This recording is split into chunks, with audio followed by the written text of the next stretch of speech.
नमस्ते, मैं हूं कथाकार और किस्सा गोई मेरा जुनून है। आज की कहानी कुछ यूं है। एक जंगल में एक मोर रहता था। वो मोर देखता था कि रोज एक शिकारी जंगल में आता है और उसके पंख उठाकर ले जाता है। मोर को बड़ी हैरानी हुई कि आखिर शिकारी रोज उसके पंख लेकर करता क्या है। एक दिन उसने शिकारी को बुलाया और कहा, हे शिकारी, तुम रोज मेरे पंख क्यों लेकर जाते हो? शिकारी ने कहा, तुम्हारे पंखों की बाजार में बहुत ज्यादा कीमत है, बहुत अच्छे पैसे मिलते हैं, उन पैसों से मैं अनाज खरीदता हूं। मोर को लगा, वाह, मेरे पंख, उसके पैसे और उससे अनाज, ये तो बहुत बढ़िया बिजनेस डील हो सकती है। मोर ने शिकारी को बुलाया और कहा, हे शिकारी, अगर मैं रोज तुम्हें एक पंख दे दूं तो क्या तुम मुझे अनाज दे दोगे? शिकारी ने कहा, हाँ, क्यों नहीं, बिल्कुल। और उन दोनों के बीच एक करार हो गया। मोर रोज एक पंख उस शिकारी को देता था और शिकारी उस पंख को बेचकर, अनाज खरीदकर उसमें से एक हिस्सा मोर को देता था।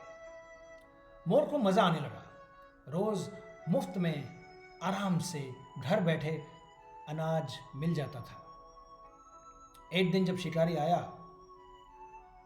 तो उसने मोर की तरफ देखा और अपना हाथ आगे बढ़ाया। मोर ने अपनी चोंच से अपना पंख तोड़ने की कोशिश की और उसे एहसास हुआ कि एक भी पंख बचा नहीं है। मोर की आंखों में आंसू आ गए। मुफ्त का यह अनाज उसे बहुत महंगा पड़ा। मोर ने शिकारी से कहा, आज मेरे पास पंख नहीं है, तुम जाओ और पंखों का कहीं और से इंतजाम कर लो। शिकारी हंसा। उसने कहा, तुम्हारे पास पंख नहीं है तो क्या हुआ, तुम्हारा शरीर तो अभी बाकी है। सुना है कि मोर का मांस बहुत लजीज होता है। मोर उसकी आंखों में देखकर डर गया। उड़ तो सकता नहीं था क्योंकि उसके पास पंख नहीं थे। बेचारा अपने नन्हे पैरों से इधर उधर दौड़ा, लेकिन शिकारी ने उसे दबोच लिया। मोर का उसके बाद क्या हश्र हुआ आप जानते ही हैं। यह समझाने की मुझे जरूरत नहीं है। सुना है चाइनीज फौज हमारी सरहदों में फिर से घुसपैठ कर रही है।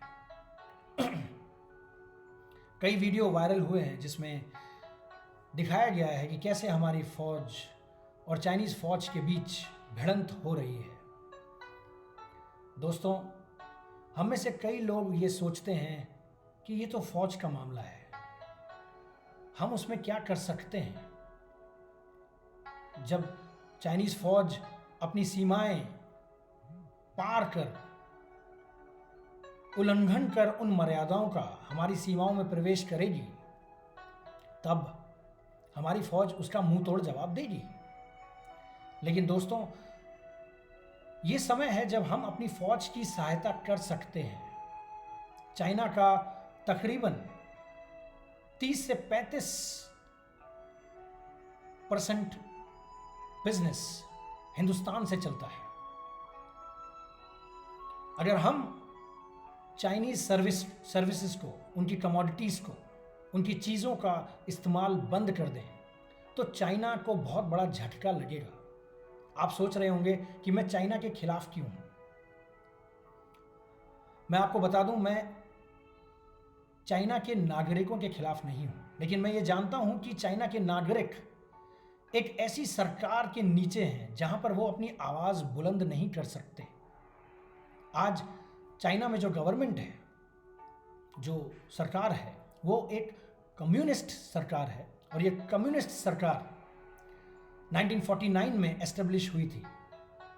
माओ जेडोंग ने पीआरसी की स्थापना करके चाइना को एक कम्युनिस्ट सरकार दी थी। आप अगर माओ जेडोंग को देखेंगे, अगर उसका राज देखेंगे, तो आपको समझ में आएगा कि वो चाइनीज इतिहास का एक काला अध्याय है। कभी अगर आपको पढ़ने का शौक हो तो ज़रा 100 flowers campaign, cultural revolution, great leap forward, Tiananmen square type करके देखिएगा गूगल पर या फिर किसी किताब में पढ़िएगा तो आपको समझ में आएगा कि कितनी ज़्यादा रिप्रेसिव गवर्नमेंट है चाइना की। अभी कल ही मैं न्यूज़ देख रहा था तो उसमें चाइनीज़ गवर्नमेंट ने हेल्थ चेक के नाम पर एक ऐप बनाई है जिससे चाइनीज़ नागरिकों का हर एक डेटा उनके पास रहेगा। उस डेटा में सब कुछ होगा, किसका कितना बैंक बैलेंस है, कौन कितना ज़्यादा खर्च करता है, किसके बच्चे कौन से स्कूल में पढ़ते हैं, किसने कितनी शादियां की हैं, कौन क्या खाता है, और तो और कौन कितने कदम दिन में चलता है वो भी उन्हें पता चल जाएगा। ये सारी चीज़ें सिर्फ इसलिए हैं ताकि गवर्नमेंट लोगों पर कंट्रोल कर सके। आज चाइना में वो स्थिति है कि लोग दुखी हैं अपनी ही सरकार से। लोग इसलिए भी दुखी हैं क्योंकि आर्थिक मंदी का दौर है। कभी भी चाइना में सिविल वॉर हो सकती है और चाइनीज़ गवर्नमेंट इससे डरी हुई है। इसीलिए उनका ध्यान बटाने के लिए उन्होंने हमारी सरहदों पर आक्रमण करना, घुसपैठ करना शुरू कर दिया है, ताकि कल को वो अपनी जनता से कह सकें कि क्योंकि बाहर से दुश्मन आ रहे हैं, पहले हमें उनसे निपटने दो, फिर हम तुम्हारी भी सुनेंगे। और दुश्मन कौन है? भारत। दोस्तों, आज हिंदुस्तान में जितनी भी चाइनीज चीजें हैं, अगर हम उसका बॉयकॉट कर दें तो चाइना अपने घुटनों पर आ जाएगा, शायद हमसे माफी मांग ले।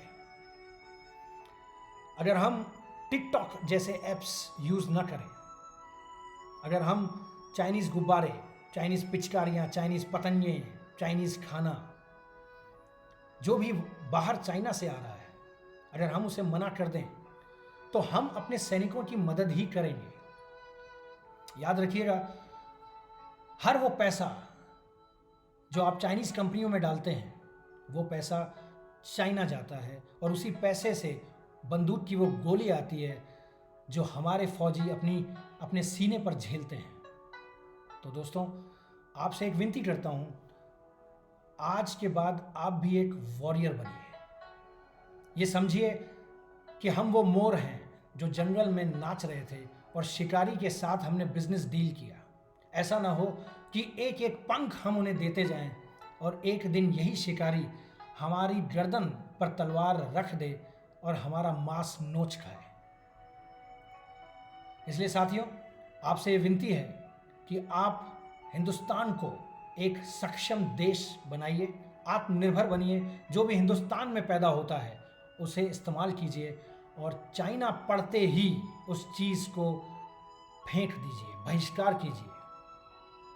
याद रखिएगा, हमारी सरकार इसमें कुछ नहीं कर सकती। आप सोचते होंगे कि क्यों नहीं सरकार ही चाइना से माल मंगाना बंद कर दे। ये दो देशों के बीच में व्यापारिक संधि है जिसका उल्लंघन हम नहीं कर सकते। लेकिन अगर नागरिक होने के नाते हम उन चीज़ों का इस्तेमाल ही नहीं करेंगे तो वो चीज़ें कभी हमारे देश में नहीं आएंगी। हम अपने देश को मजबूत और आत्मनिर्भर बनाएं, बस यही कोशिश हमारी रहनी चाहिए। इसलिए आज के बाद से नो टू चाइना। धन्यवाद।